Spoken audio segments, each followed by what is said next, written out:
It's your girl, Ringo. And LA.Nice. And this is That Quiet Storm.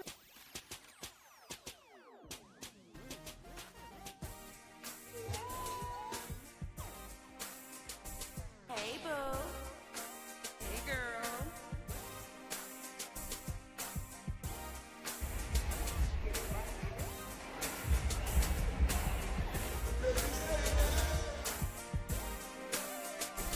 You ready? Yeah, girl.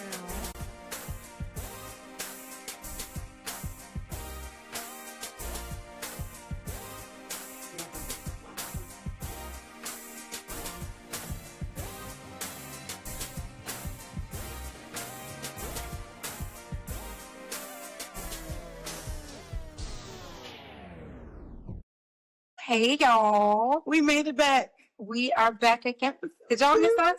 Look. Hey. And the government shutdown is over. Oh my God. I need to call my mom. When did that happen? I don't know if it was last night that I don't know when the decision was made, but it's officially been labeled or I guess recorded as the longest shutdown in history. Yeah, my mom has done several. That's crazy. This one was the longest. And it definitely put an impact. It's crazy. Crazy. It's over. And I wonder what that's going to look like now that everyone knows it can even happen. And knowing we have such an impulsive... I just hope they take it serious. Like, I don't think they have a choice now. Like, some people don't. Or they still feel like their voice is not heard. So, what do you do? You know? All right, look, I want to say this real quick. Okay. There's this TikTok not sensational, but this story that I heard about and have seen several times. And it really let me know that I'm not doing things the right way. So these two girls, I don't know the full story. Don't quote me on any of it. I am 41. Two girls, Brianna and Akila in the B. Not Brianna, Akila and the B. Y'all know exactly who they are. And the one girl, do you know the story? No, I don't know what you're talking about. T-girl. So, and I'm about to botch this story, y'all. I'm 41. Okay. But one girl was married and one girl was a TikTok sensation. And the TikTok girl was, I don't know if she was just flirting or if she fully cheated with the husband. Okay. But the other girl sued her. I think it was like alienation of affection, which is a thing. Okay. She won for some like $1.something million. What? So I deserve $11 billion for each of them. Huh? We have a good show coming up. Independence. My love life. An update. I mean, I love my update. It's an update. It's an update. More faith moves. B-Day updates. It's deep and personal, y'all. But we've been trying to give y'all that even more. We said this season. No. We're not hoping. Shout out to LA.Nice who is going hard for y'all, okay? Listen, because this year it's a whole different me. Let's get into it. It is. Okay. It is. Because I got something to say. I mean, you've been really you know what? You've been not holding back. Nope. What for is where I am right now. What for? So let's air it out. Let's talk about it. And let's get into it. Because I needed these babies. I didn't look at these motherfuckers. Last time. Meanwhile, I was lost. I was like, good for me. At the same time, I was just flowing. I was flowing. But anyway, so no.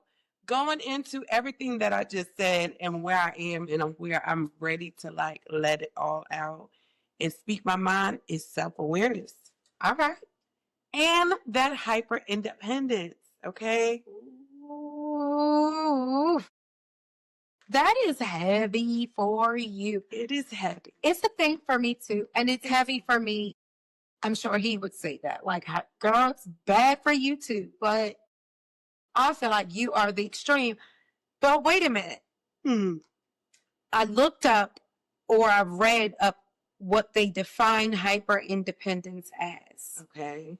And I thought this actually did remind me of you. It says when survival mode becomes your love language. Oh, okay. Interesting. It is interesting. Ooh, I don't know if I want it to be my love language. Like, I don't identify as like something I need to survive. But I like that question because I don't know. And I'm going to be very real with that. I don't know if it's something that... Independence? I think... Because I disagree with that. Oh, my God. So we're going to get into this part because there's a part that we're going to talk about in a minute or so that I'm very curious myself now, knowing what I know, because my hyper-independence definitely has a lot to do with fear. Like, it's a trauma response, 100%. 100%. And I think we touched on this just like a little bit, because for so long, like, you get tired of like having to put yourself out there, you know? And I think some what they call child therapy or my inner child, that's it. My inner child was also like, okay, you have been let down by the people that love you, the people that created you. Or not, and I can't even say people, because it really was my dad, you know? I was actually going to say that. I was going to say this sounds like it goes back 100%, because I had to deal with divorce as well. And so I think for me as the child dealing through the divorce as an adult now, and how I identify with that, you know what I mean? Anyway, as a child, you get tired of like running to the mailbox because they said they're going to send you some money, and we don't got Cash App, and we don't have Apple Pay, and we don't have, all right, now I got a bank account, but you also didn't invest in me to get that, but you relied on my mom doing it. Yeah. A lot. I get it. And she did. But where were you? I get it. And I feel like when you are like us, where independence is such, it has a grip on us. Not being, or at least, let me see, I can speak for me. Yeah. When I'm not independent, I feel like I'm failing. Yeah. So it's like, and so mine stems from, I don't know where mine stems from. My mother always says how, even as a little girl, I was very big on my independence. I can do it myself. I can do it myself. I can only speak for me. When I feel like I can't do something, or something won't get done, or it makes me feel like I'm failing. And then when I know I'm always speaking on my divorce, but I'm just sharing my story. It's part of your story. You know, I was married to an incredibly spoiling, overly, all those like consuming, And so independence wasn't encouraged in that situation. Yeah. Is it the best way I can say it? Because it's control. Okay. Let's talk about it. So independence wasn't encouraged. Okay. And so when I decided to leave my marriage, I knew that and move across the country. Okay. It was at the same time, I'm done with this marriage. I'm also moving to Texas with the girls. And it kind of pretty much went like that. So how you end up here? Okay. But okay. Stay the course. Stay the course. So, you know, it was important to me at that time. Like, these children are depending on you, and you made a decision that is hugely going to impact the quality of their life. So try to maintain the quality of their life. And then also, people are looking for you to fail. You know, my ex told me, like, I couldn't do it. Like, it's expected that, you know, I never wanted to have people say she should have never left him. Yeah. I never wanted people to ever say, or even my daughters to feel, dang, life was so much better. It's my independence is, I'm not going to say everything, but I fight very hard for it's your love language. And then I also felt like it was very sexy to me when I got back out and started dating, that this is my car I got. This is my house. This is that. And I'm not asking no man to do it for me. I can do it myself. Mine was more that. Yours is more your child. So you got to address her. Absolutely. And right. And so I think knowing that, it's like, how do I address her? Other than right now and where I am in my life, I am feeling, or not feeling, I'm being more assertive.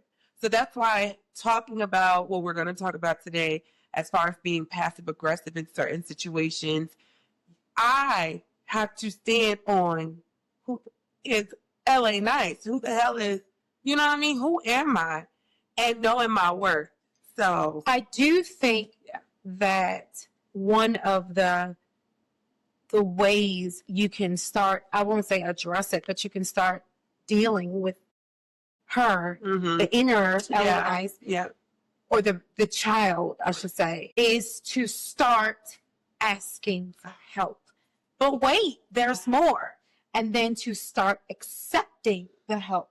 Okay, so look, Tell them. Here's a caveat. Hold on, before we get there, because I know she's going to slip up and say it. And then it ain't even a slip up. She going to say it. Part of that is I don't ever want to be a burden either. So there's the inner girl I got to work out. But then the adult me is like, I'm aware that you got a life. They got a life. Watch this. What you think is a burden in asking, it is more of a burden when I find out I couldn't help, and now I feel guilty, and I'm hurting inside because I feel like I wasn't there for you. But you can't be guilty because I didn't bring you in. And but then it's a frustration, and I cussed her out so bad. She was going in, and I had this reaction. I hung up on her. I probably called her back, twice. Hung up on her. Yeah. Sorry again, and hung up and was very serious. Like I cussed her out. I actually called her a dumbass a couple of times. She did. I was so mad. You dumbass. I was so mad, but I wasn't the only one. There was about 1, 2, 3, maybe 4 of us who cussed her out. She couldn't hear us, but I let her hear. I cussed her out because there was a situation that was totally avoidable in so many different ways. Hold on. So many different ways. I'm going to tell y'all the situation. I was about to tell them. Oh, yeah. I'm going to tell them. So look, shout out to my new beginnings. But with new beginnings, we get challenged. AKA Melody Jazz. She had a cold. She had a cold. She said, why the fuck is DFW switching to my good? She wasn't cold. She got really cold out here, like really quickly. Real bad. Needless to say, she needed a new battery.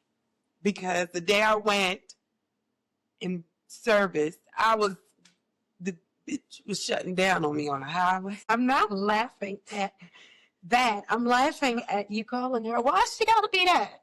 Because listen, we learning each other. And she gonna understand some things. We got a relationship here. She's talking about her car. Melody. No.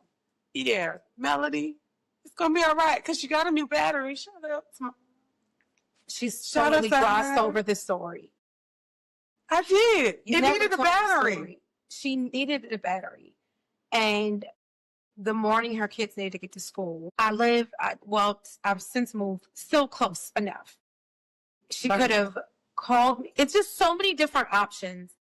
It was like a freeze warning, y'all.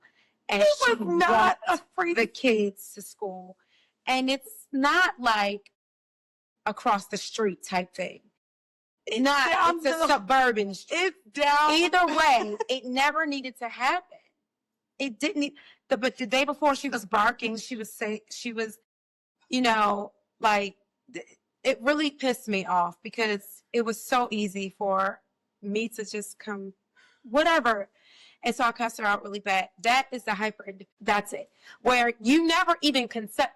And so her response was it wasn't even, I didn't want to bother you. I didn't want to. It was, I never even thought to. No, I didn't. Who doesn't think to maybe somebody didn't give me You a know what it is. Someone close to me. You got someone I love who I talk to every day. Hey, look, I ask for grace and mercy. I'm not God. That's his job. You're right. But listen, no, for real. I did not think about it. Like, I forgot. When I tell you the day before, how do you forget? Because the day before I blocked it out. Like, I was mentally, emotionally, physically drained from everything. It was like, all right, we having a day off, but I'm going to do what I need to do. But then so it wasn't that I didn't think to call. It was impulsive, for sure. I had just spoken to one of my homegirls, and she lost a lot of weight too recently. So shout out to Nisha, doing the damn thing. She looks great. And she was like, well, I was like, what are you doing, girl? Like, because damn, we just talked about what everybody, do what works for you. Yeah. So she is doing the treadmill. And I think a couple other things, but it's very minute. Like, why not? I said, you know what, for real, like, I've been really drained, but I'm tired of excuses, and I'm going to walk. In the cold. Stop making this face. And it was not cold. It was very cold. What day was that? That was Monday. It was Tuesday. You know what? As a matter of fact, it was so cold. That was the day I said to my daughters, I'm going to drive y'all to school. Because, mind you, their school is it's laughable. That's how cold it was. Because I said I'm going to drive because it was that cold. You're right. It was chilly, but for me it wasn't. You know why? Because there was no wind. It was actually a great day. I had on a sweatshirt with my leather jacket and some sweats. I'm from New York. This wasn't cold. I'm just saying. I get it, because I am that person who's like, ooh, it's a little chilly. How can I support you? I did. How can I support you through it? Because obviously, I do think you need therapy about it. Your inner child, I do too. Mm-hmm. But not even a but. Along with that, though, how can I make her, the inner you, feel safe enough to not feel like she has to do it alone? Yeah. That everybody won't fail her. Ooh, that's good. Because excuse me. Yeah. You know that, and I understand it's not always a financial situation. Mm-hmm. I understand sometimes it's a mental thing, but it doesn't mean I'll have the answers or the resources, but I'm there with you. Right. And sometimes, for me, that thought that somebody's there with you, it does help. Mm-hmm. Absolutely. So, technically, I did do something. Yes, you did. I called you. You did. And I vented. You did. I vented that day. Ironically, it was before the situation happened. You did. I think that helped me tremendously. It didn't spiral me, which one of the great questions, and I got to go back, was how does faith challenge your hyper independence? And it's like, I am very spiritually connected. I am faithful to the situation. That's good. But I'm a flesh. I'm human. So, yeah. I actually had to really dig deep when you called. Okay. Because I was like, she doesn't do this often. I mean, you visit to me before. Mm-hmm. But I knew, I said, she's trying to just get it out. Mm-hmm. So I made a very conscious effort to not talk too much, mm-hmm. to not offer suggestions too much, but to be more of a listener. I appreciate that. And to listen. Yeah, because you know what it is? There's still part of being hyper independent. I don't want you to fix it. I know that. So I think knowing who I'm connected to and knowing my circle, they're going to want to fix it. And I'm usually the fix it for them, maybe. And that's the same thing. I can relate to that. So it's like, as being the fixer of giving advice or my just being there or you venting to me, like, I'm that person for you. So it's a little strange for you to be that for me. Because I know that about myself, and I always took it as a piece of cockiness. And so I didn't like that in me. Because for me, it translates as defensiveness. Okay. If I don't have the solution. Okay. Or I can't produce the solution. So for me, it's like, no. Or, well, no, but the reason why, because it's like, my way, like, it makes me feel like my independence, I came up with it, I'm able to do it. Gotcha. Wow. Okay. That's something to unpack. That is something to unpack. I love that. And then I did have one more question on this one. Is your hyper independence protecting you or isolating? Protecting me or isolating? Isolation, for sure. Self-inflicted isolation. Self-inflicted. Yeah. Which for you sometimes isn't always the punishment or a bad thing. Yeah. Or consequence. So, and then going into the faith challenge right there is like, I know God got me, you know? And because I don't ask, it's so... But sometimes God has you through people. Right. Because you say to me all the time, you don't know what you said. And I'm like, cue cards. Oh, wait. QR cards. QR codes. Codes. I'm trying to get there we go. I want to be right. It's QR code. Okay. You know what? Our next segment is actually isolation. Yes. So this was perfect. Yeah, perfect. And I put transformation or devastation. Is your isolation for healing or for avoidance? Now, I can speak on this. Okay. My isolation is 100%. No, it's not. I'm lying to myself. It is about 80% isolation. You got something to say? 92%. I'm proud of you. Accountable. 92% isolation. And now I'm like 97.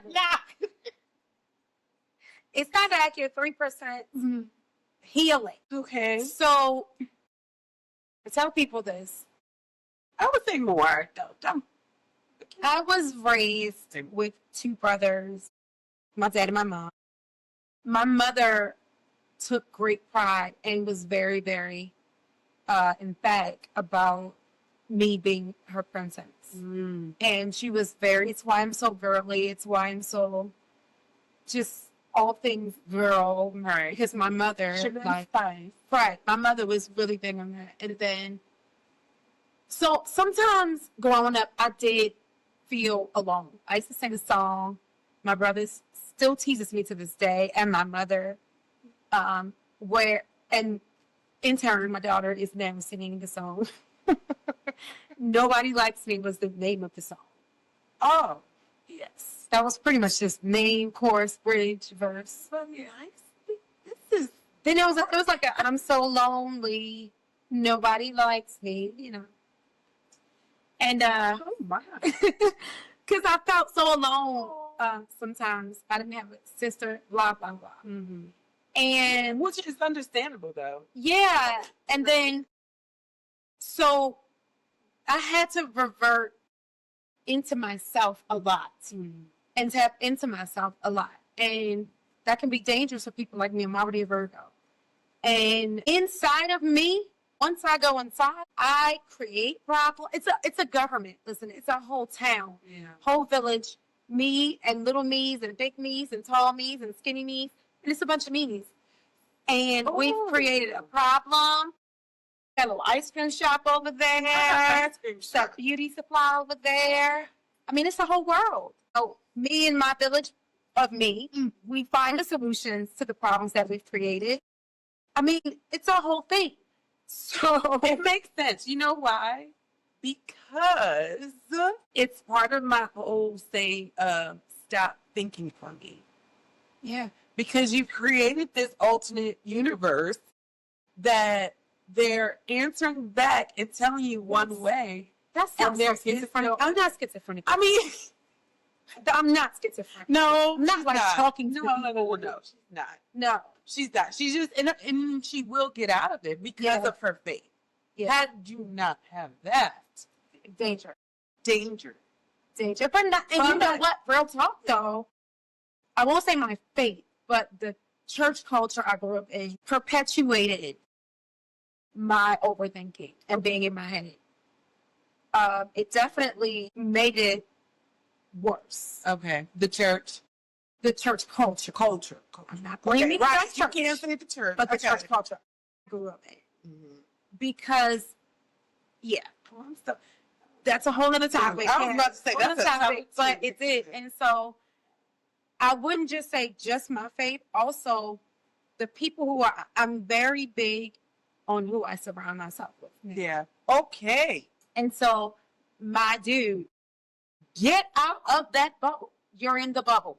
Yeah. That's his thing. You're in that bubble again. You in your bubble, your world, your way, and then you'll be like, stop thinking for me.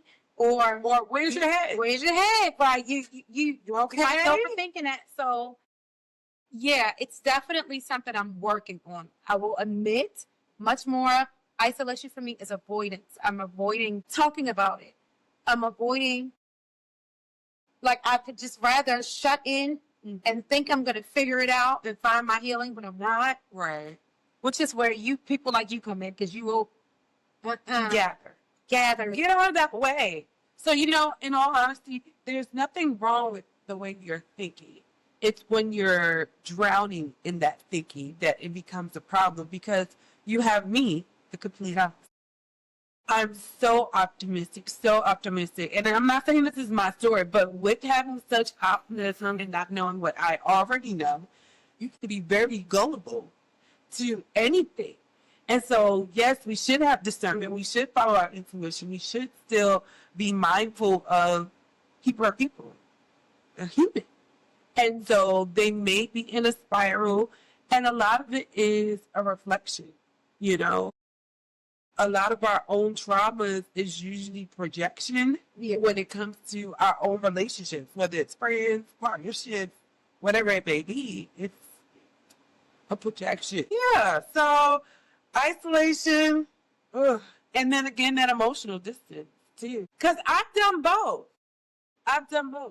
Now, that's where I'm, out. Gone. Done. Emotionally turned off. But then it'll be inward. Yeah. I'm suffering from my own emotions. Right. And because they're consuming, you said something, sometimes it can be all consuming for me, and I'm drowning in my overthinking. Like, I've created this whole thing, and as much as I'm drowning, leaving it feels unresolved. So coming out of that, it's like, but wait, you didn't resolve that yet. Yeah. Even though it's a problem I created, it's got to be resolved. And then I'm gonna stop thinking. Don't look at me. You're looking at me like I'm psycho. No, I'm not. That's because I know you. It says here, sometimes solitude is where God speaks loudest, but the enemy whispers there too. He does. When we get sick, or when we're down and when we're out, sometimes those moments, it's like the enemy attacking, but then it's really God telling you to rest. Sit down. I'm transforming. A groovy attack. No, because he's creative. Well, no, he's not. He's consistent. He's not creative. But he's just going to do normal, typical-ish. Pretty, standard. Yeah, real standard. Real. He's going to attack the friendships. He's going to attack the truth. He's going to question all of that. I've been working on it. I, too, have been opening up more. Okay. And allowing people in more when I am in those spaces. Yeah. Or in the hyper independence, I've been asking for help. Or if not asking for help, just like you, trying to vent a little bit more. Yeah. And just being okay knowing I might not just be able to do it all. I think so. I'm learning too with the venting and not being able to do it all. When you vent, it's kind of like the ask not, have not, and the acts of service, which we get even more, because acts of service is seeing the need, and you can still be a fixer. And I think because I really try to do all of them, whether it's kids, if I got it, whether it's the acts of service, so even with now me saying it, if you see my need and outside for me, all I'm saying in that moment, the way you can support me is just listening to me. Yeah, and I knew that's all I needed for me. me. But you going out and loving me even harder, accepting that this is love.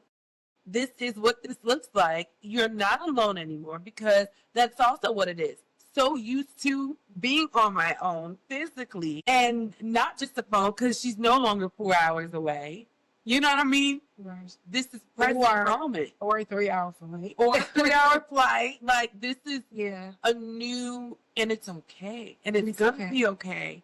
And this is why we have a village. And this is why we call each other sisters. That's why we call there. each other wives. That's the part I'm really learning too. It's outside of the we go out, we look cute. Yeah. We call each other Kiki. It's like, no, I'm here with you. Even the other day, we had a whole baby shower.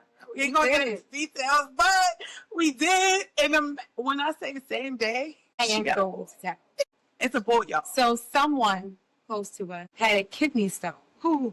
Damn. I mean, and funny. It came upon my mind, what better way to encourage the kidney stone extracting itself than to manifest it by having a baby shower?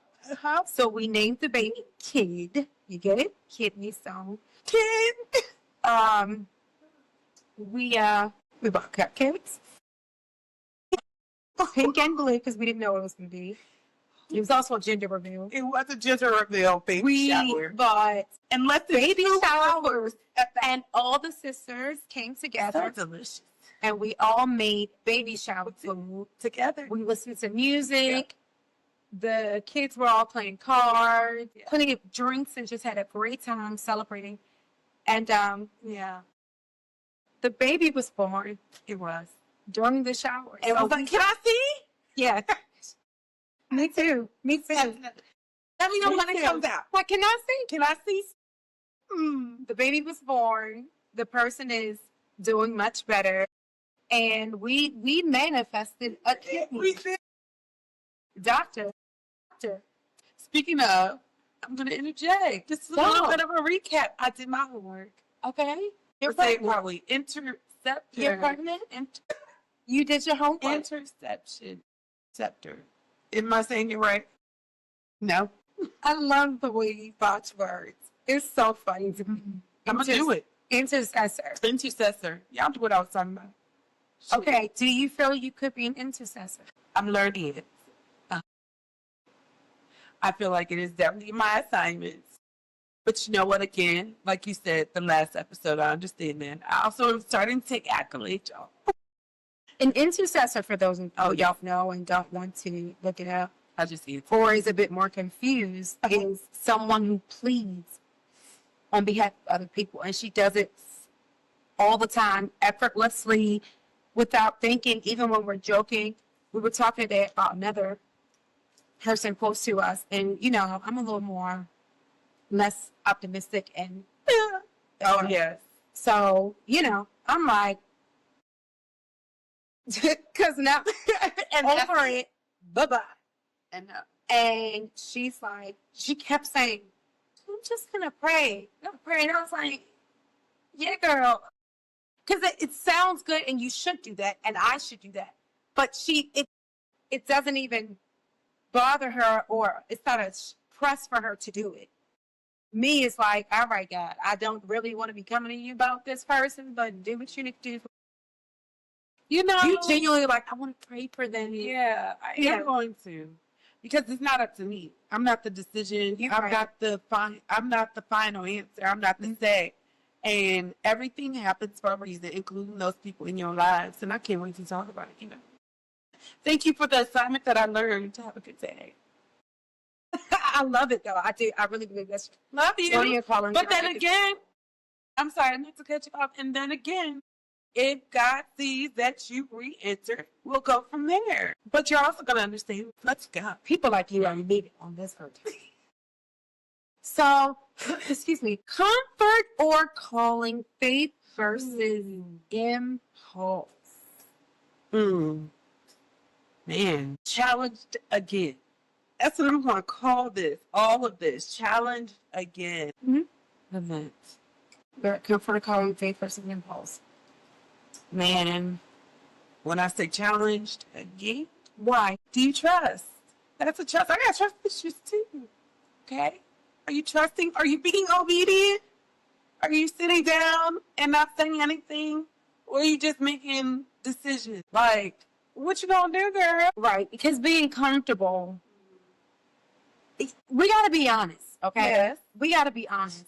Because here we go again. It kind of ties it. No, it does tie it. Mm-hmm. When you are women like us who are business women, corporate women, moms, you know, all that, your independence is important to you. Very. Top of the list. Yeah. Sometimes, if we're not going to cap, it can feel real good to be comfortable. Yeah, it can. To know maybe I'm not reaching for the stars. Maybe I'm not going to grow necessarily. But for a minute, damn, this is peaceful. Just to know I can coast here for a minute. But you know what's so crazy? Mm-hmm. And I hate to cut you off. Mm-hmm. No, go ahead. It's not even just because either decision that I made was going to be a challenge. Because I'm in the space that I am in my life. I'm growing, regardless. Right, you're definitely growing. Yeah. So, actually, what I thought was going to be uncomfortable actually was easy. And the one that I thought that was going to be comfortable is actually going to be the challenge. Because I was easy as time, having that time, you know. Also because you're in the growth. I'm not told you this the other day when we talked about it, or maybe today. Stagnancy for you right now is not going to settle you. It's actually going to disrupt your... It's bad. Like, I think I was stagnant for so long. The hunger that I have right now. Yeah. The risk. The risk I'm willing to take, the moves I'm about it's to the people who... Yeah. They will risk the roller coaster, the thrill of it, and the risk of it, because the feeling of knowing you conquered it, you did it, you experienced it, for them is greater than looking back and wondering what it's like for feeling safe on the ground. Yeah. Right. And I think that's the thing of where you are, at what stage you are in your life. I'm with you. I'm also in my growth phase. My phase has been very long. My growth phase has been at least 4 years. All right, I'm going to say something. I'll say it. Do you feel like you've learned those lessons? Which ones? Any of them? I feel like I have. See, it's subjective to me when you say learned a lesson. Because sometimes, how do you know you've learned a lesson unless you experience it again and you don't fall into the same trap? But then also, I have understood how it got there, where it went wrong, what could have happened differently, how we can maybe avoid it, maybe. But until you're tested, you don't really learn it. This is the thing, the learned. I will say this. I probably have said it every episode. One thing therapy did, I'm big on unearthing things. I do not like Band-Aids or wounds. I don't like it. And maybe that's why I'm considered deep. Same thing as you. Because if we don't address the root of this, it's bound to repeat itself. Yeah. I am very big on that. I don't like just, I apologize or you apologize. Let's get to why. Let's get to, and it doesn't mean every time everything is like why did you say that? It's not always that. But in the situation of the lessons, why did I get into that situation in the first place? If that is what you mean, I have done. I will give myself a pat on the back. I've done a remarkable job at least being able to address or identify the why. I am addressing them now. Yeah. So when I say the lesson, I'm talking more so of you've now addressed it. You're almost there, like legit. And I'm speaking from me understanding, because it took up until a couple weeks, a month ago, for me to realize the difference of, aka the lessons, healed versus healing. For a long time, I couldn't understand, how do I get to the healed part? Well, how many times do you have to keep going through the same shit? And then, you identify and you know what to do, aka boundaries or standards or expectations, or voicing that, or, communicating those needs. How do you take that and then it avoids the situation from the jump? You are aware of the situation. It's shame on me. I didn't realize, where I didn't like that. I didn't like how you acted that way. And then the other part, shame on you, is how dare you try that again? Right. Now, we're not going to do this and blah, blah, blah, blah, blah. Right. Then the next part is, I see it, and I'm like, Now, let me be clear. Have the conversation. What do you mean by that? Assertive conversations, right? Okay, I get that understanding. All right. And then the next time it happens, that's where that expectation comes in. No. Or standard. No, I'm not doing that. Not. You talking good, girl. Okay. You talking good. Yeah. My fault. Good job. You like the homework. No, but yeah. Healing versus heal is a thing. Yeah. It's a thing. There are things. I think you're healed. I can tell you something I am healed from with pride. Okay. I did it last season, y'all. Yes. Yeah. Last season, we were not who we are now. Not professionally, not personally, but we were so honest. If you are a follower from the beginning, or if you choose to go back, you all were with me on the journey of finding healing from the break that I experienced. That was such a... And it literally transpired throughout the seasons. And actually, it's because of the podcast that it had a platform. It was your story needing to be told. Yeah. And so that I can say I am healed from. God delivered me from that drama having such a grip on me. People go their entire lives still affected in a negative, deeply traumatic way over, I'm not going to say far less, but over things that may not even seem as heavy. You're talking about literally almost a lifetime for how young I was. That was your avoidance, denial, all these things that I put it under the umbrella of, when really I was just avoiding it. If I don't think about it too heavy, if I deduce it, if I make it smaller inside, then that didn't affect me much. My decisions were affected by it. And now I find myself praying for him. I don't want that kind of guilt on your life. Yeah. You are released. Please be free from that.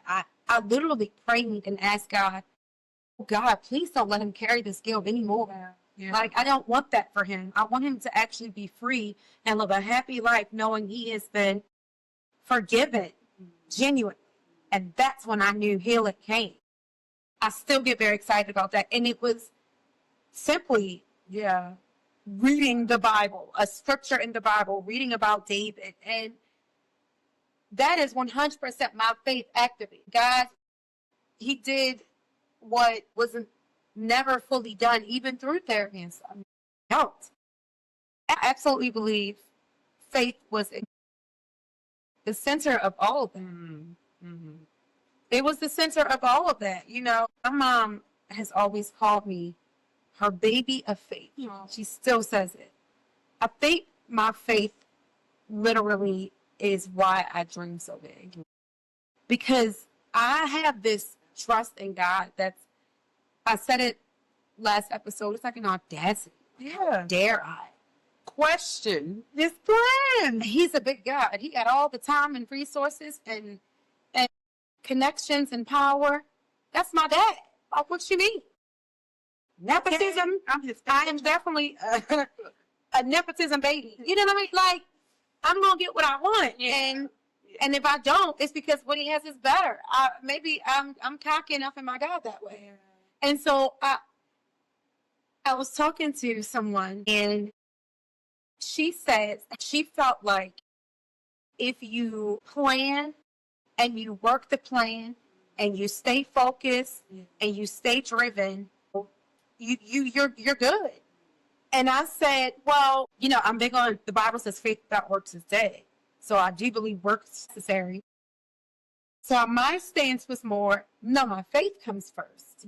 My faith that God is going to, see me through to the end, and that he's going to grant me this, and that he's going to also make sure it's not, like, my faith is what comes first. Yeah. And then the plan, and then all of that. And she was like, Yeah, but if because she didn't understand why anybody was could ever be emotional about being like I'm only have faith. I only have faith. Yeah. And I was like, because it really is something I rely on. Yeah, 100%. I think for me, in my spiritual journey, I agree with you because faith has, again, like you said, nepotism. Yeah, is a thing. So I'm going to claim it because I'm her favorite daughter. You hear me? Okay, I don't care what he told you, and her and all of stuff. But ultimately, he's really all of it. Like that's how big of a guy we have and we serve. We can share it. Okay. Yeah. He knows every hair. Right. Every hair. He knows every hair strand on my body. You know what I mean? And it's like when I truly start to trust or having obedience in those things or in whatever my plan is, he knows the desires of my heart. Yes. So him knowing my desire means that he's going to meet me there. And if he feels like whatever my desires are, but then guess what? He speaks to us through our heart. He does. And he does give us free will. But again, he knows you. Yeah. And so if your desires or if our desires aren't aligned with his will, then it's going to be that fork in the road. Okay. That's not good for you. But if you choose to go that way, still be there for you. Still love you through it. That's what makes them big guys. So going backwards to that whole decision making, it was, all right, God, if I go this way, I'm still getting my desires. If I go this way, I'm still getting my desires, but... And it is tough. Excuse me. It is tough knowing that one side is not aligned with God's will for you. Yeah. That is scary, actually. Yeah. And that could be the side that looks so green and beautiful and promising and successful. And the whole time, sometimes that is scary. I'm going to say that's where faith comes in, too. This is also a thing. Yeah. In addition to it, I think I speak heavily on the desires because I did my vision board 2 years ago. Oh, yes. So, and then it's ironic because I prayed over them.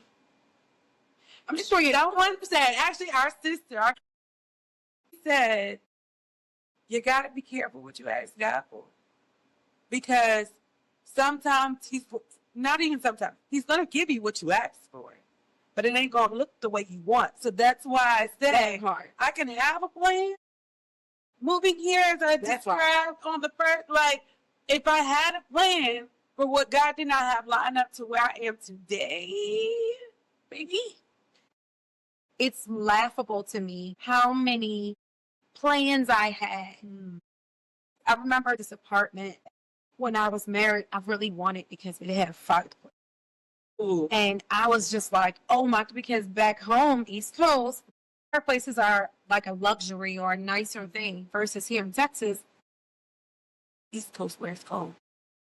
Right, where it's cold. Where it's cold, right. Here in Texas where it's warm. I've never lived in any place here that have a fireplace. Yeah. Like that's the thing.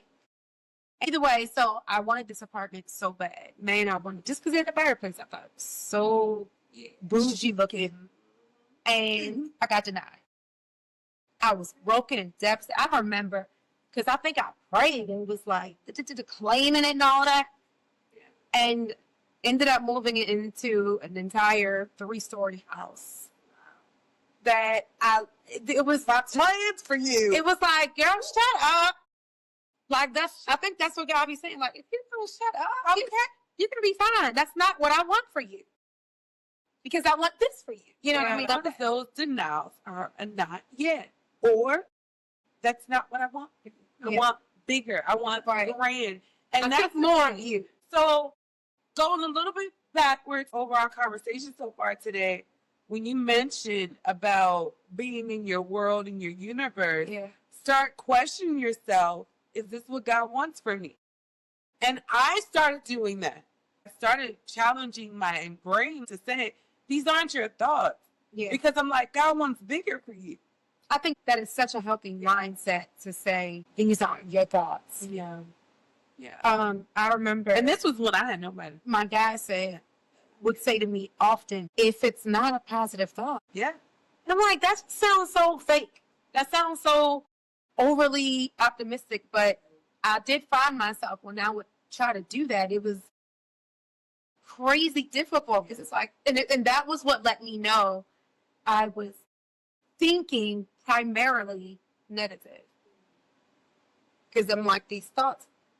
And there's a caveat because I know we say that pessimistic and things like, being negative. I think it also heightens your discernment and it actually builds up what is meant for you. You know what I mean? It allows you to question yourself. I think it makes you more aware. It gives you wisdom.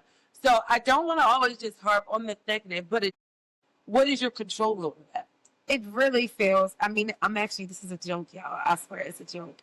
But really, the pessimistic person is going to have much more discernment than the positive person or the overly optimistic person because they're going to think everything is bad. Yeah. So the overly optimistic person will miss the bad. Absolutely. By ratio, they call 10 people a problem, at least one of them is. So it's just a joke. No, little pessimistic humor. No, literally. But no, yeah, I think that was actually one of my fears of being overly optimistic, is that I was going to miss signs and be naive. Yeah. Because I've been her. Yeah. I was never fully optimistic. I'm way more optimistic than I am pessimistic, but because I am not as naive. Of course, the little girl who's 5 and 6 and 8, going through trauma is a little naive then. And so it's kind of like us talking about our kids, not even getting in there just yet. But even thinking about where our kids are sometimes, you're so naive. Or not even naive, you're so aware now. Things are changing. And as an 8-year-old little girl, I grew up fast. Not in the sense of like the little girl was still there or still playful and having fun and hanging with her friends, but wisdom became like a strength of like, this is how an adult acts. Yeah. Or, no, I'm not going to do that. Or, I'm not going to put up with that. That started the expectations and standards too at that young age. Yeah. And she now needs healing. And now she needs that. Now she. You know what? Speaking of kids, hold on. We told y'all last episode that we wanted to talk to y'all about kids, and I want to make sure that we get into that. Yeah. So, y'all know I have 3 girls. She also has 2 girls. And then we have our girls together. It's rough. Okay? In our TQS attempt in our decree to be transparent and raw and honest with you all, you always hear on the radio, see on TV, see on social media, speeches, all these parents just bragging about children and all these, say something, man, sometimes. Fuck them kids. Sometimes y'all be like that. And we said we wanted to make sure we were honest enough with y'all about that because there are parents out there like us who'll be like, you can't be loving them all the time like that. That was a joke. We love our kids. No, I love them. But I don't like you. It's right. And sometimes I tell them that too. And look, the crazy part is don't like you right now. And that's okay. And it's going to be all right. I love. Can you imagine if they could talk, and say what they felt about us? You think they wouldn't say the same thing? I don't like her right now. She being a bitch. You know, my kids. Would they say that? I know. Did you just cuss? Would they say that? I said, I don't know. They might. No, but then, because I'm going to get into it. Because then I'm a therapist. And this is why. No, you wouldn't. Let me tell y'all what she would do. She would say, oh, I am? Okay. I got Well, it. you could be a bitch sometimes too. Someone makes me a bitch. Tell me why I'm a bitch. Yeah. And she would break it down. You're right.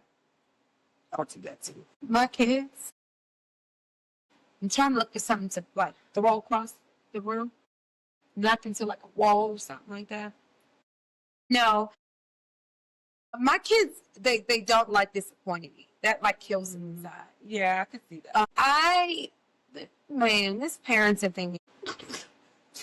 Let's talk about her. I'm sorry. No, Wait. you have to get it. No, let's talk about how her kids definitely don't get.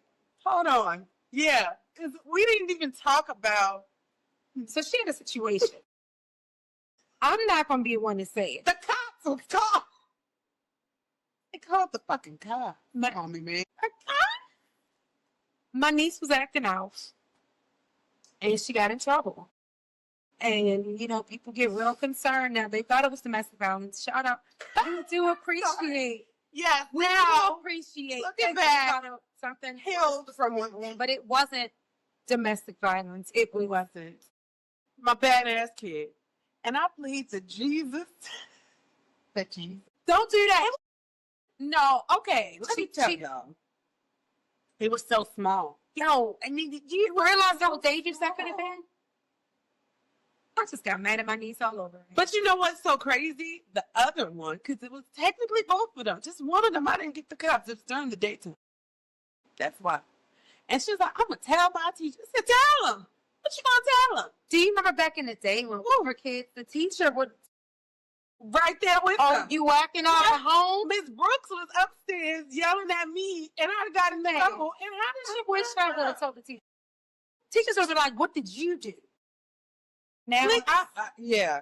That was like, and that's a pressure we don't like on top of everything else. My greatest fear is my kid's story. What I mean by story is, as y'all can see, LA.Nice and I, every episode, our childhood is coming up. Everybody who has some kind of trauma, 9 times out of 10, it stems from their childhood. So I'm always wondering what my children's story will be. So I often even ask them, or I'll say to them, I just don't want you to grow up and feel this way. I don't want you to grow up and say, I don't want you to say my mom.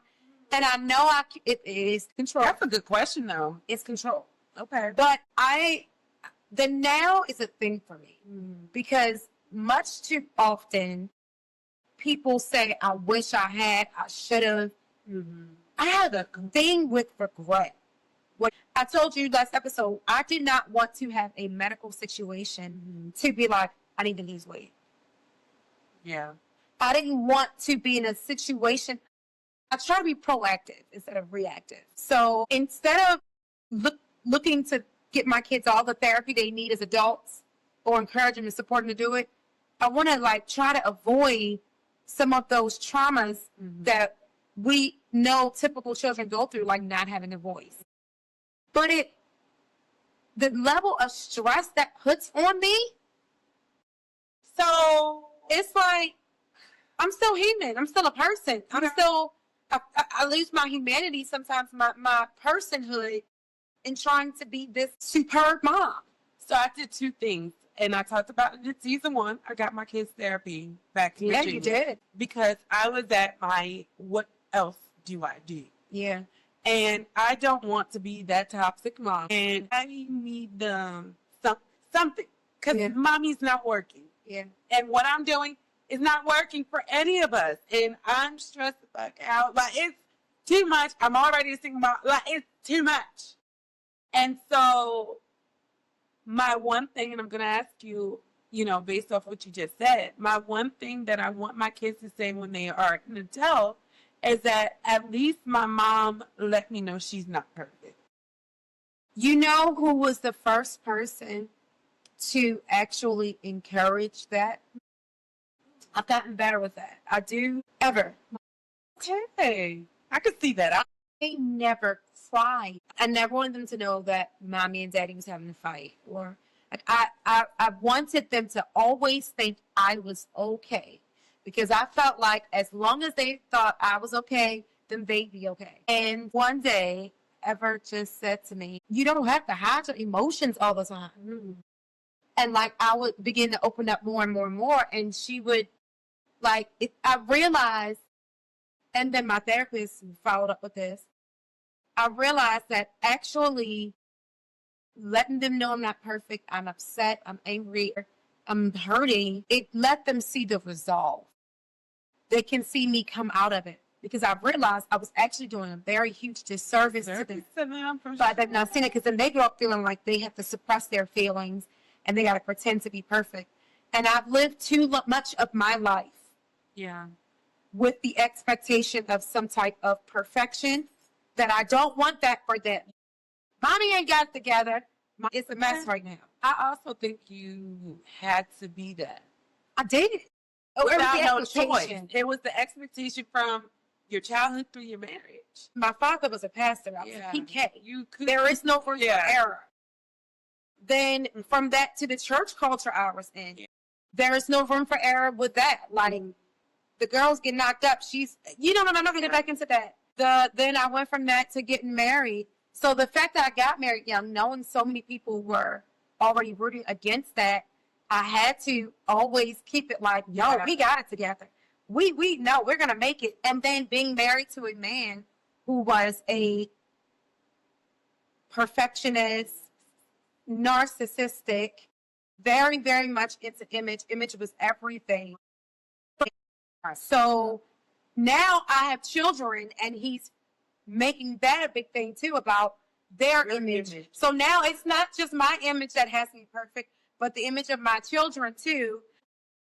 And it wasn't until divorce, because that was even to our friendship. Like, I wouldn't open up to her fully because she did not know about my marital issues for a long time. Until she basically, you can get ugly with me. You can be not okay. You can be not right. I've already known things weren't right. I'm still, when you go into healed and healing, I'm still healing in the area of feeling like I have to have it all together, especially as a mom, since that's what we're talking about. I'm not going to lie, that's a 50-50. I've come a very long way, but I need to keep going in my journey of feeling like it's okay. It doesn't mean I'm failing my kids. I have here, it's okay to say you're tired. It doesn't mean you're ungrateful. This is where I will blame society. With the upsurge of therapy encouragement and mental health no longer being a taboo conversation, it is more of an acceptable thing now to say, I am not okay. Yeah, it's okay. But for the majority of the time, it hasn't been. So I'm still learning to let my guard down. You know, it was always pinned against us, kind of moms who complain. I can't have children. Hearing you complain about your kids is hard. That kind of guilt shouldn't be put on us because I'm sorry. It's your story. It's your projection. Right. It's yours. Sorry, your story, but that is tired. They got on my damn nerves today. Yeah. Not my story. I'm just speaking from my own experience. Right. And as a community, as we keep talking about, you cannot put that on anybody else. Right. It is not their fault or their reason. It doesn't mean you're ungrateful. Especially if you don't know them. You just now created a reality for someone else. Like, every single time I talk, well, you created me to overthink even more. Yeah. Yeah. And we're trying to grow and heal from that. Right. Yeah, I'm learning, like, I'll tell them, not this week. Yeah. Whatever it could be. And it's for whatever to say reason. That. To disappoint them. I have tried to spoil my daughters so much, and I'm learning to say. And what I've learned is that they were, I mean, I could be making this up. I think they want that for me. They want me to be more transparent with them and tell them I'm not okay. And I found a lot of comfort in them. Words of wisdom, understanding, solutions. Well, now we could do this. And I'm like, I don't know if you remember when I first was understanding more of what was going on within the household. I told you, I was like, girl, you don't think these kids are low? I do remember you saying that. They are very intelligent. You were a big part of my being open with that. Big part of it. And then we kind of talked about that. Yes. And we kind of talked about that too. And we said, that you are ultimately giving them a disservice of knowing that everything isn't perfect and pretending it is, and that false reality is doing exactly that. Yeah, and I was lying to them. Yeah, and then for them and where they are and learning and seeing in social media, they're also learning like, oh, that looks different. You know, they see other households now. And you know what? And you're right. The other day, my daughter walked in the house and she said, y'all know we just moved into our house. And she said, sometimes I forget. I'm not going to say what she said because it's going to sound away.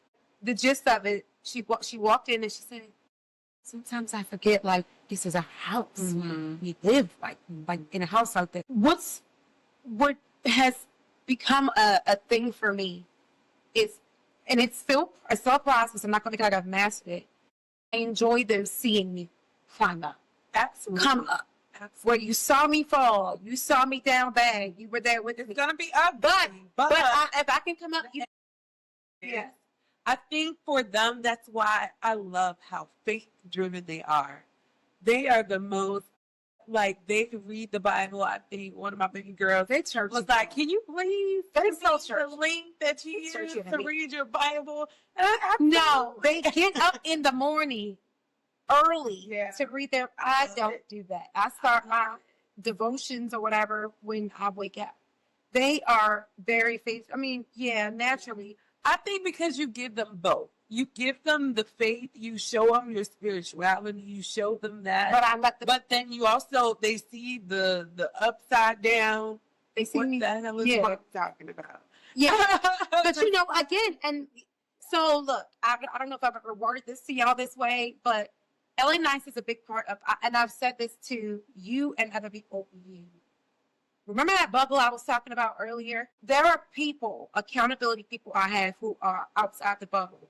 They're letting me be in my little bubble like, oh, it's my little bubble friend. You know, when we walking side by side, but when I get more, Shannon, come get me. Let me bring you into the real world. Let me bring you into reality. Let me snap you out for a second. You're good at that. You are one of the people who you've done that from day one. You have been one of the ones to help me open my eyes to seeing, like, always, all right. Yes, you're good at that. And you know what? It's also understanding who you are. Thank you for recognizing that. But at the same time, it's just me being a friend. That is me being supportive. That is me seeing that in you. That is my way of saying, I got you. I understand what you're saying. However, this is another perspective. I love that about you. I got a question for you. LA.Nice has twins, y'all. I don't know if she has ever said that. She has twins. They're fraternal looking twins. My daughters are, spread more apart. I think part of my sensitivity to you as a mother, very protective of you, very sensitive to you, is how the hell do you do it? So this question came up even when I was pregnant. How is it being pregnant with twins? I don't know because I've never been pregnant. And they are entirely different. Y'all should know. Entirely different. They're not just looks different. They are entirely different. In fact, one of her daughters is has the same vibe and activities and likes as one of mine, and the other one to my other one. They are entirely different. I want to know how you deal with their needs. Like that, just every time I think of that, I don't know how you do it.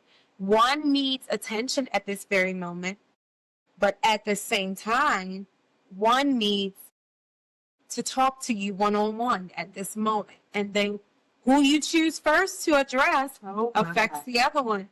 But little stuff like that. How do you do it? It's a lot. It is a lot. It's a lot. That's a lot. That is a lot.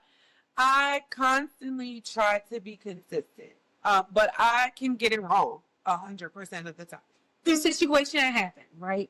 Okay. The police were called because my niece was acting out. I don't know this answer, y'all. I'm genuine. So obviously, first of all, let me tell you what we did. I was pissed. So we played because that's what we're talking about. We back at it. We're telling y'all how they don't give up.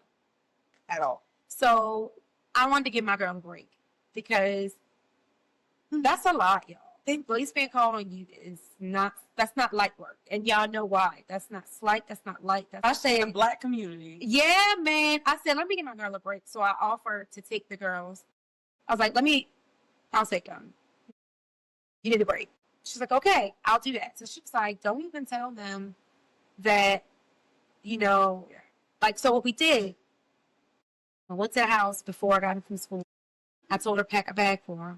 I got their bag. My plan was I was going to make them scared. I was going to make them feel like something, maybe the police came and got mommy. Maybe mommy's not okay because of what happened. I needed them to have the fear of understanding the severity of what happened. So I picked them up from school, and they are in school with my 2 daughters. So it's all 4 of them. I picked them up from school, and I made sure to put on my somber face. And they saw their bags, and I said, "Nieces, y'all are going home with me tonight." And so one of them said, "Where's my mom?" And I said, "I'm not sure, just pray." And I was confused in my head, like, yes, I nailed it. Within about 11 seconds, all 4 of them are laughing and talking about something that happened at school.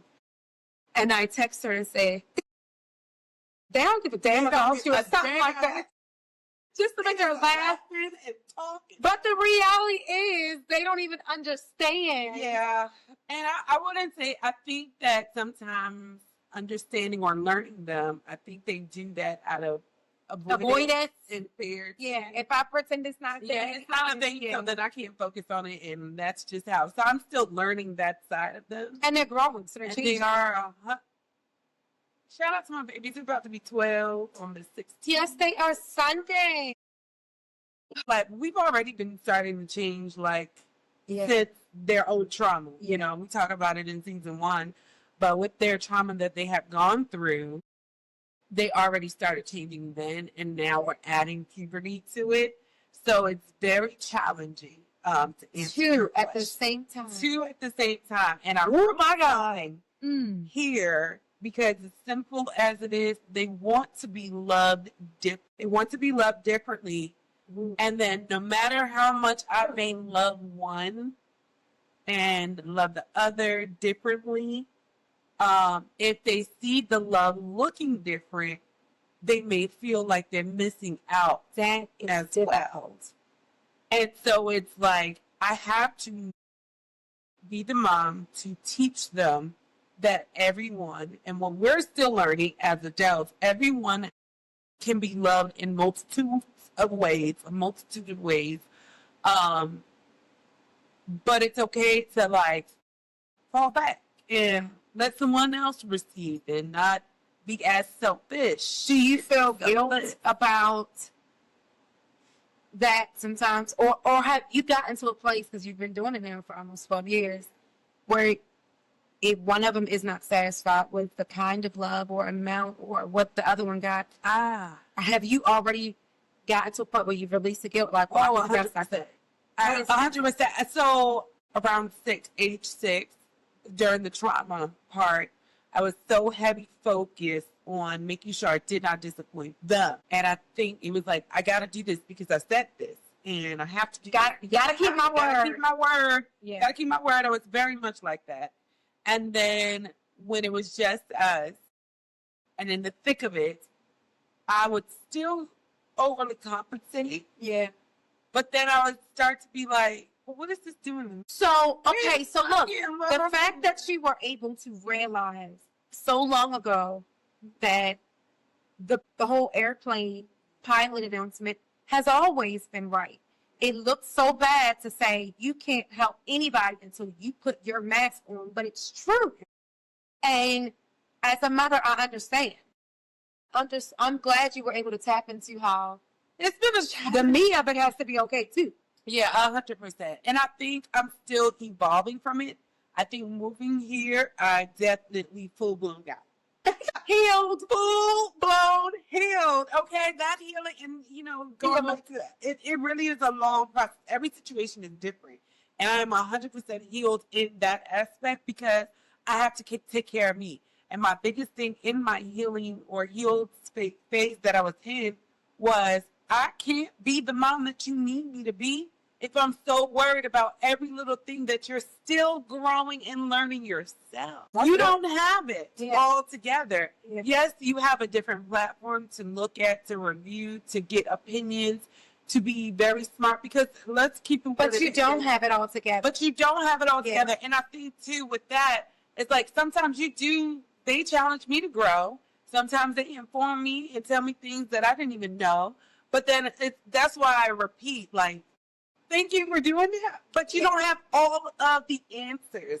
And you know how I know? Because I don't have all and then of the answers. Look at how many more years you had to get the answers or figure it out. So if you don't have them, look, girl, sit down. Okay, have several seats. I know you're mad. I know you're stuck in the teeth. I really hate that for you. I hate it for you. I hate that you're upset, but you'll be okay. You will be okay. Guess what you can do? Go take a bath. Go turn on the kids. Go lay down. Go lay down. Take a nap. Yeah. You didn't eat today? Yeah. That's what it is. Now you're hangry. Okay, let's eat. So identifying, why am I feeling this way? Sometimes you can have feelings and have no idea of why you're feeling this way. So figure it out. Yes, I get those every month. It's called magnesium. Yeah, magnesium. You have to get on your magnesium for that. But yeah, I got you. You know, what can we get? Hey, seriously, anybody out there? Please, if you know of any supplements that will aid in female hormones, young age, let us, please let us know. Because I get girls everywhere and hormones everywhere, and then our girls get to fighting each other. And then, oh gosh! So, and I'm gonna say this two-part. The other day, literally, I think yesterday or today. It was this morning. This morning.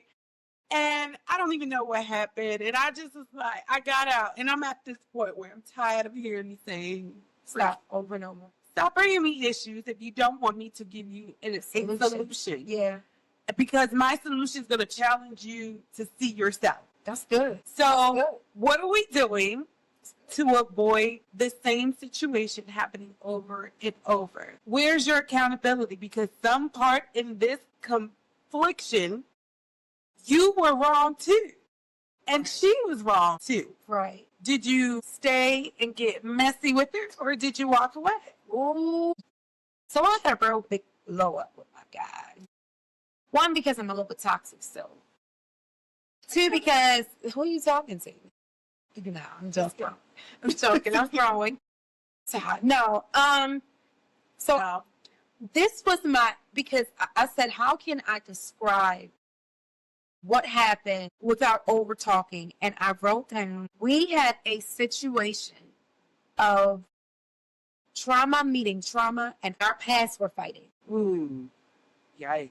Typically, we are very good at my trauma speaking or arguing or having a fight, and he's able to see that, or vice versa. You had my past and his past were fighting. I know you're going to ask about accountability. I continued to say to him what I felt he did that was wrong. And I kept saying, you're not seeing yourself. You're not seeing yourself. Take a second and see yourself. You're just not seeing yourself. Blah, blah, blah, blah. You're not seeing yourself. Oh, okay. I apologize. Okay, fine. But you're not seeing yourself. It took me a few days. Not that it took me a few days to get over it, but it took me a few days for this to come to me. Mm-hmm. And I said I was so busy with trying to get him to see where he was wrong that I wasn't hearing where I wronged him. I was throwing out the apology to get over it. I apologize for hurting you, okay? Instead of really truly seeing, oh, you're not doing it either. So that's what I mean. Like, he wasn't seeing how he hurt me, and I wasn't seeing how he hurt him, because we both were more bent on enforcing, you hurt me, see yourself. Yeah. But we weren't seeing ourselves. You're fighting for that voice in the relationship and not hearing each other. We were fighting to each be validated, right? For that, instead of fighting to be heard. Tell me. You know what I mean? So saying that and knowing about accountability. Okay. Well, you kind of answered this because I was going to ask, were you both cognizant of each other's needs? No. We wouldn't even, I think we were both too arrogant in our stance, our defense to do that. So, knowing how long you've been in this relationship, knowing your past and the traumas and the several other relationships, deep or not, part of the healing or the healedness of it all is how many times? How many more times? You want to keep going through before you decide. Are you running your business? I'm all up in it. No. My mind is my no. That's a good question. And that is a question he has asked me many times. That's a good question. But then here's the caveat, because The same goes for him. too. Yeah. So, Part. you know, the statement is made to me often. I like it there in my trauma place. Okay. I used to get very upset about that, as you know, you heard. And I've heard. Yeah. yeah, and I used to get so offended and so argumentative throughout that until I realized I do like it there because it's comfortable, because that's all I know. Past that. So I was never raised in the hood. It wasn't the hood, what we would call the hood. Minus the season one story where they just busting the windows. You can have a couple of hood experiences. You know what?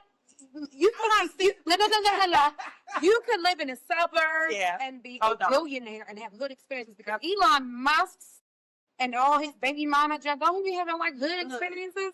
So yeah, I had some hood experiences, but either way, my brother loves the hood. He loves the hood people. He loves being in the hood. He loves associating with the hood. I can be hood, because don't play with me. And I guess, if you want to blend hood and bougetto, then clearly here we are. I'm your girl. But put me out there. Put me out with the horses.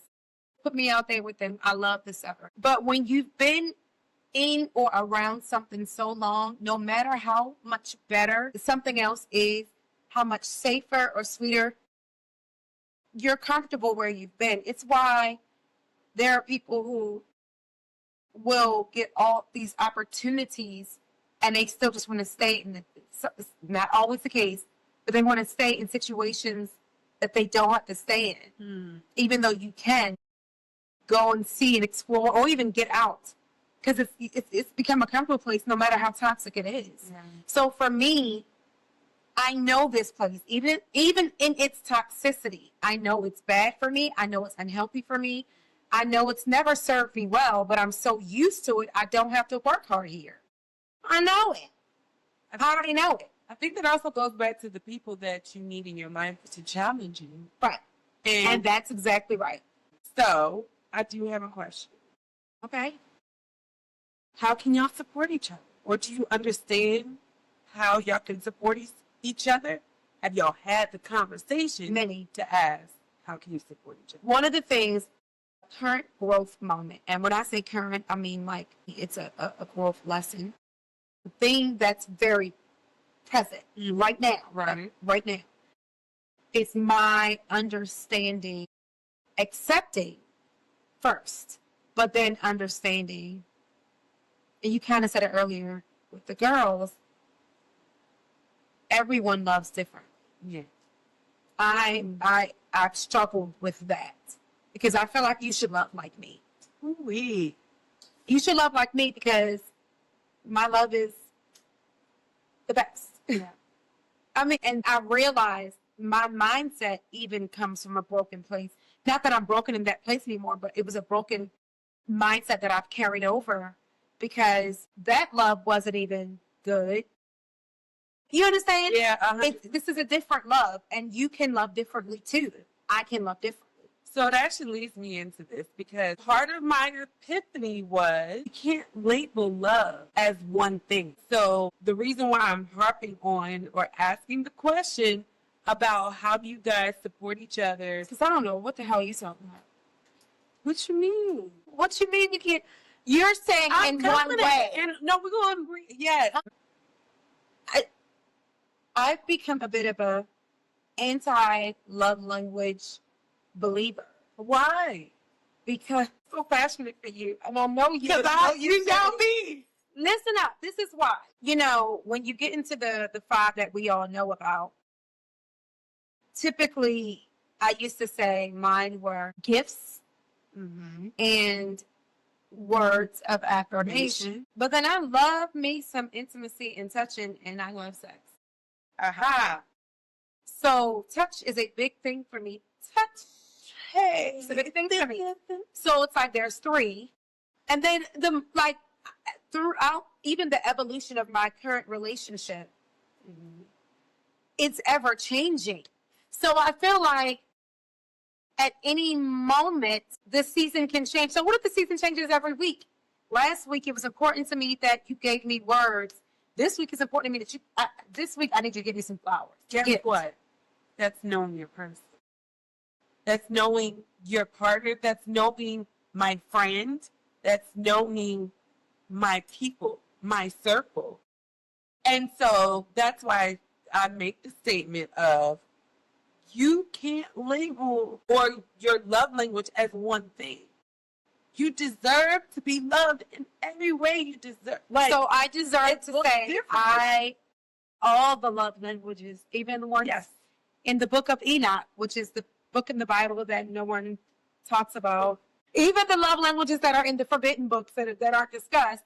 Those two?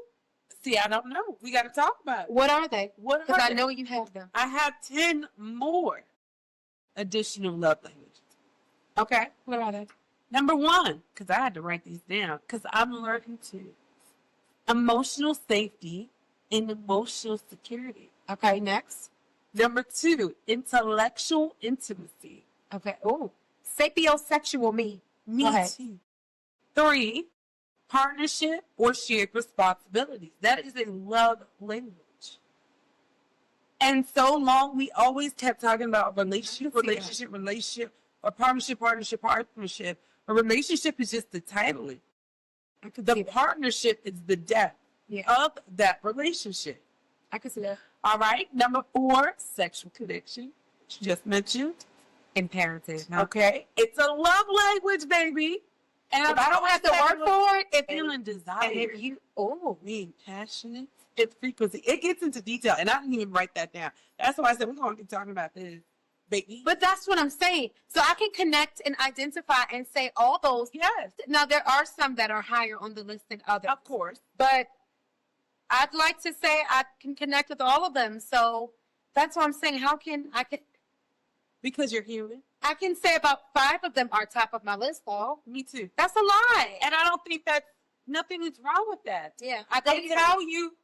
So just like we talked about earlier between you and I, you asked me, how can I support you? That is a love language. You asked me, how can I support you? And I think it's one of them up here. I'm going to get them to them to my eyes. Part of that is I needed not necessarily words of affirmation, even though you affirmed me by giving me your quote, your scripture in that moment.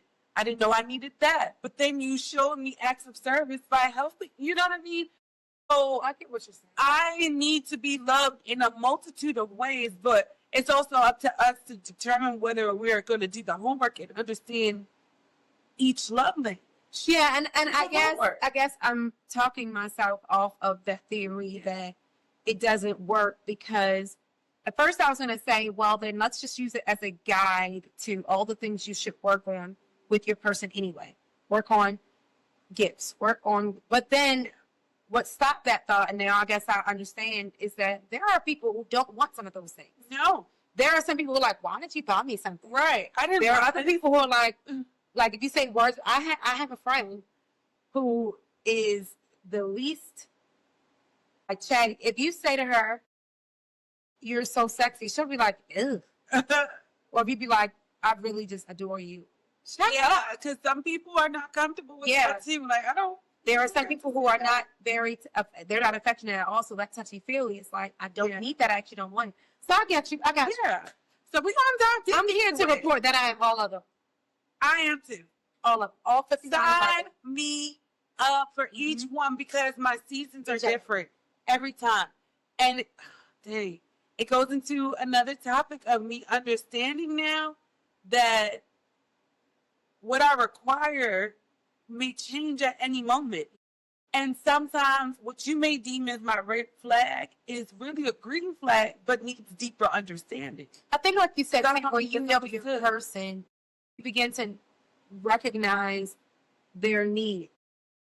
And then when you really get to know them, you begin to recognize the signs that those needs are coming up. Whether that's sex, whether that's a gift, whether that's words of affirmation, whether that's flowers, whatever it is, you start being like, I think I need to take you away. I think I need to give you some space. Yeah, whatever it is. So you're right. And you know, ironically, number 7 goes into what you just said, the flowers. That's recognition and admiration. Yeah. And that's kind of like the deeper side of acts of service. Yeah. Or gifts. Because some things can be combined, which I think is why they created these extra 10. Some of them play together, and this is what it could be labeled as. Yeah. Because you see that I've been struggling, and I'm going to get you flowers and gummy bears because you recognize. You get what I'm saying? Like, I'm a little bit toxic, right? I know. So for me, the thing with admiration is, and maybe this is probably the part of me that's still the heel, the ing. Okay. You gotta admire me because they are, and I don't want to be that's entertained that they're admiring me and you're not, because do you know who I am? Yeah. And that's giving me the attention I that don't give that really energy. lacking right now.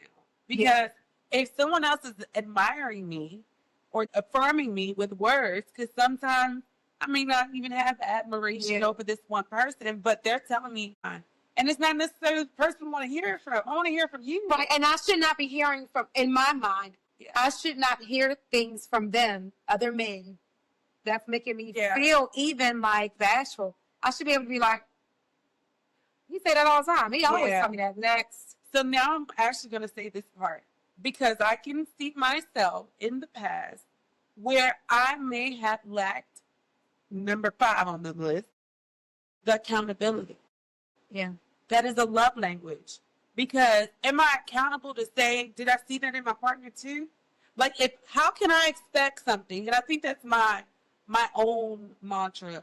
How can I expect someone to love me in this way if I'm not doing it too? Yeah. So what I'm asking of for all of these love languages that I claim or I'm 100% am, I know I can love this way too. I can love you with accountability. I can love you with conflict repair because I care about this relationship. I can love you with acts of service because I see you're in pain. And I want to go ahead and get you a candle because I know you love that. Mm-hmm. I can see that you just need a hug. I can see that. So that's why I said to love someone is to know your person. And that love looks in a multitude of ways. It does. And that's a lesson, like I said, I'm presently still learning that it looks differently. And it's not always what someone isn't doing that you're used to doing or what they do. Sometimes it's not recognizing, like, oh, dang, that was love. Yeah. Like, oh my gosh, that was really thank love. you for showing me up. And I actually have to work on that too. I'm at a point where I'm like, even with my village. Yeah. Oh, shit. Okay. Our sound engineer. You know, I'm not doing things intentionally to hurt you, but I do see you when you say, why are you going? Yeah. And I'm like, damn, shit, you right. Yeah. You right. But that's me not realizing or recognizing this is how you also view this in that moment. It's perspective. Let me take a moment. It might take me a second, but understand I'm imperfect, and that's okay. But if I know or recognize, okay, where did I go wrong? Why did he act that certain way? Right. I told you I'm big on the whys, the root of it. Mm-hmm. And you know what? I'm gonna look up these other love languages. I am curious. Yeah, there's a few more. I'm like I said, I'm presently in the learning stage of love looking different for how it's given. And I guess, you know what? It has to be all things new So as much as it looks different on the giving end, like, it's given differently, I have to receive it differently too. Right. Absolutely. It's a challenge. It is a challenge. And a lot of time But I'm up for it. I was about to say, the biggest thing in successful relationships, are you up for the challenge? I'm up for it because love is the thing. I feel like there's no such thing as little. Yeah. You know how you're either alive or you're dead? I, as a believer, don't believe in between. You're either alive or you're dead. Yeah. You're either when you died or you're here. That's me. That's how I feel love is. Yeah. Either you love someone or you don't. I don't believe in you love somebody a little bit. I don't believe in that. I don't believe in little love. You either love them or you don't. Love isn't little. It's not. It's why, even for me personally, I don't like to say I love you so quickly. Yeah. I don't. Yeah, so my trick with that, I figured out the trick for that when I was a little girl.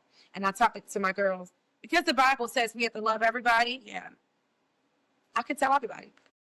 Okay. Because you're my brother and sister in Christ. So, okay, let me take that back. Because I can do that with anybody. Oh, my God, I love you. I love you. But when I'm in a relationship and you say, oh, I love you, or I'm in love with you, or I'm a little bit like, deer in the headlights. Stuck. I'm not going. That's good. Yeah. And I, on the other hand, I have not gotten to a place with you where love is even thought of unless we are already deep in. Okay. So I probably do love you. Yeah, but at that point I do. I love you. Because, if it's really light and fluffy, you wouldn't think to tell me that. Because you going to know it's light and fluffy. We got so much, y'all. We digging deep. We love y'all. Yes. Okay, so I'm going to give you a homework assignment. Me? I'm ready for it. What is it? I think it's simple. It's actually very simple. What's that? But kind of into the deepness that we always get into. I want you to tell me, how would you describe yourself? Overall? Yeah. Give me like 5 things right now. 5 things? Yeah. Off the top of my head. This is good. Who are you?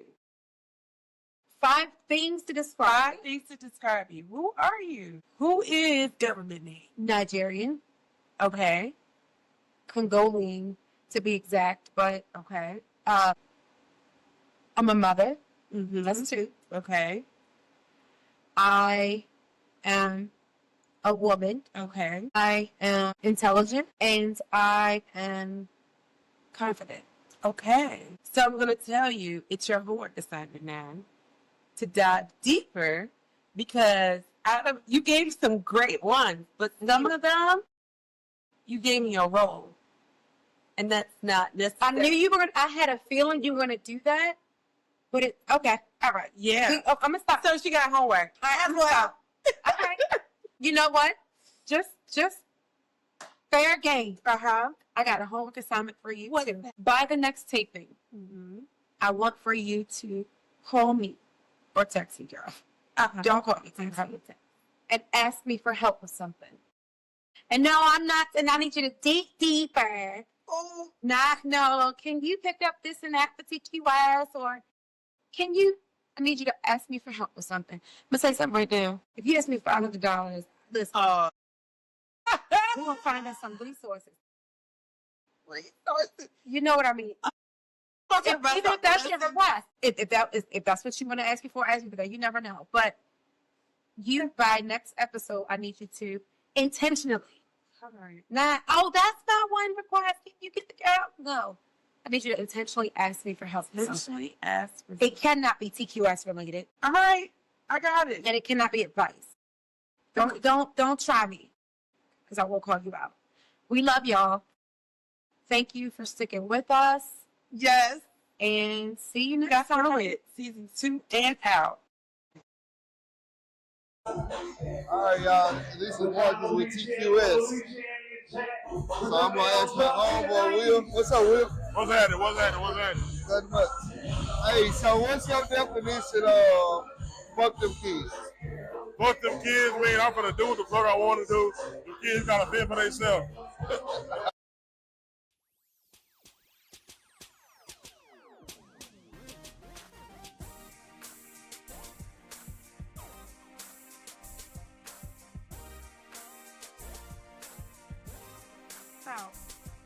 you could be any meme, what meme would you be?